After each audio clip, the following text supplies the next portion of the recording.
Well, David Campbell Bannerman is chairman of the Conservative Democratic Organisation Campaign Group, former Conservative and UKIP MEP. David, very good evening to you.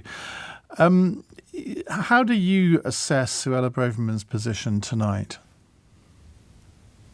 Well, I hear what you're saying, Ian. I think it is a bit of a query whether she's sort of manoeuvring to get the push or whether she's just doing what she thinks is right. I mean, I've got a lot of sympathy for what she's saying, and so is the public, by the way. I think, she's representing the public view in many ways. This is the third march we're talking about, and it's very bad timing on Armistice Day. It's very disrespectful to our veterans, and it will lead to trouble, in my view, because you've got these veterans who finish around midday, I think it is tomorrow, Saturday, and then the rally, this new march starts in the afternoon. I mean, I think it's a cocktail. Yeah, 2 miles away. Yeah, 2 miles away. Yeah, a lot of them quite fit people. But I mean, I don't want to see trouble. And I think, she was right to put the pressure on. And I think I just can't understand what the police commissioner is doing here. He does have Stephen Barrett was speaking yesterday on GB News. But I mean, he's got the Public Order Act, he's got Terrorism Acts, he's got a lot of a legal framework to delay this. What is a ban? You could say, look, do it in a week's time or push the date. But the point is that the Commissioner of Metropolitan Police is in that position for a reason. It is unprecedented, I would argue, for a Home Secretary to try to interfere in the operational independence of the police and then write an article in the Times calling the police biased. Can you think of a time when this has happened before? There's a huge debate about what is oversight. I heard, the Mayor of London speaking this morning about it. He admitted he has the same kind of issue as Braverman has about oversight. They have every right to have an oversight, but you're not meant to interfere in operational matters. I accept that, but there's a kind of debate about where the line lies. And I think, if the police are not doing their job, and I don't think they are doing their job, and they are really aggravating many of people who think, that this march is disrespectful to many veterans.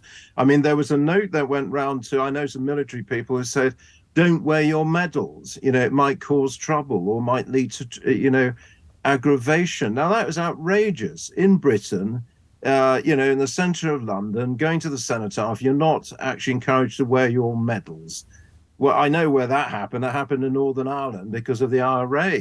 That wasn't wise there in Northern Ireland, and I was involved in the peace process there. Yeah, you bring up Northern Ireland. She's brought that up in her article in the crassest way possible. Is crassest a word? In the most crass way that I could think. It just beggars belief that she thinks an article like this is actually going to help anybody apart from possibly herself. No, I think that's unfair. I mean, I think the point she makes are very real. And as I say, I was involved with the peace process in Northern Ireland, special advisor to Paddy Mayhew there.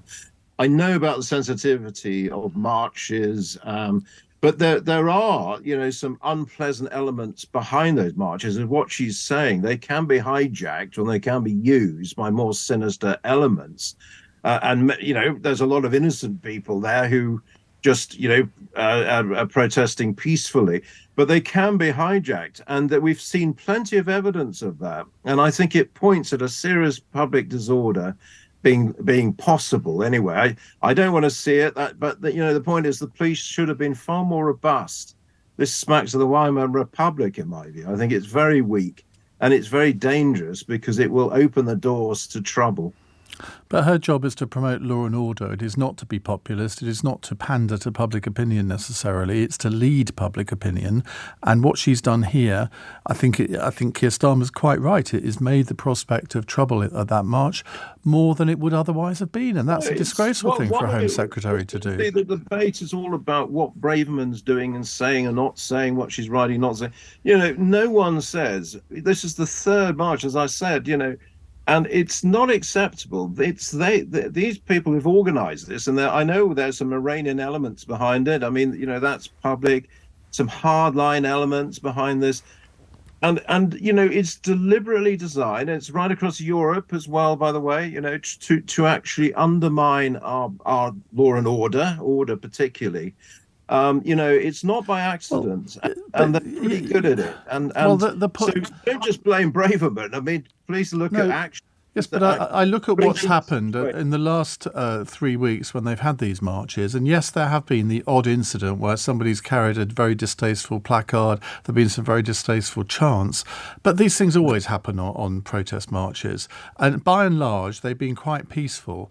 And I think the fact that she's ramped up the rhetoric here in a way that I think is designed to maybe encourage people to be a little bit.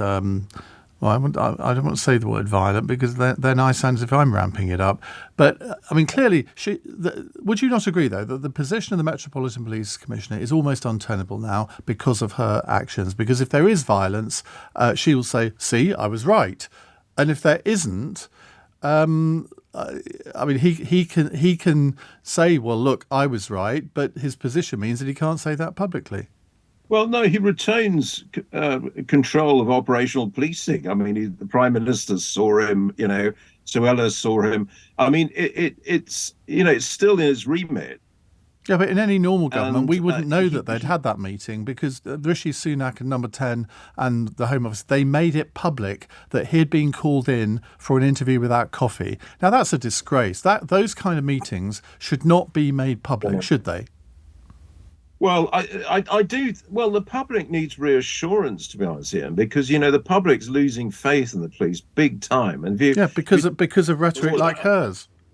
No, it's not because of the rhetoric. It's because of weak policing, which is allowing some very unpleasant elements to, you know, the cenotaph. It doesn't have any flags around. It's covered in barriers. I mean, this is the centre of London, the centre of our country. Is under threat for some very nasty elements. And, you know, we've had the case of Lee Rigby, a serving British soldier murdered by British citizens on the streets. Let's not forget there's a very real threat against us here. And, you know, this is cover for them. These marches actually provide cover for some very unpleasant elements. Well, I think I'm not sure you should really bring Lee Rigby's name into this. That was 10 years ago, and I don't see any link between that and this. It was a serving soldier. Yeah, he was, he wasn't taking part in a march. I don't see what the analogy is. He was attacked for wearing a uniform on the streets of Britain by British citizens. I believe they were both British. Well, they were, but he was attacked outside a military barracks. Whether he had a uniform or not, we have a problem. My point is, there is a problem. I think it's better they just postpone the march. Surely that would have been more reasonable. But I think they have an agenda, or those controlling it have an agenda. They're not stupid, these people. And I don't think it's, what is the agenda of the people controlling it then? Because so far, I mean, I've interviewed the guy who is behind it. I think his agenda is to organise a march to call for a ceasefire in Gaza and to promote the idea of a Palestinian state. There's nothing wrong with that. You might not agree with it, but there's nothing wrong with that. Well, it depends if he's really in charge. As I say, there are some like Iranian elements, for example. I mean, we've seen it with Press TV where the police said we can't protect you and they've had to go elsewhere out of Britain. You know, I've been briefed to this. I was chairman of the Iraq delegation to European Parliament. I got briefings from the Peshmerga fighting ISIS on the front line. I've been with the Israelis with their briefings. And they say you have elements within Britain, particularly coming over and some of them. I don't deny that. I mean, threat. In any protest march, there are always unsavoury elements, whether they're anarchists, Trotskyists, Iranian influence. I mean, we know that they exist, but we have the forces of law and order and the Metropolitan Police and MI5 to make sure that they don't get any traction. That would be what I would say. Anyway, we've gone way over our time, David. Always a pleasure. Thank you very much. That's David Campbell Bannerman, chairman of the Conservative Democratic Organisation Campaign Group.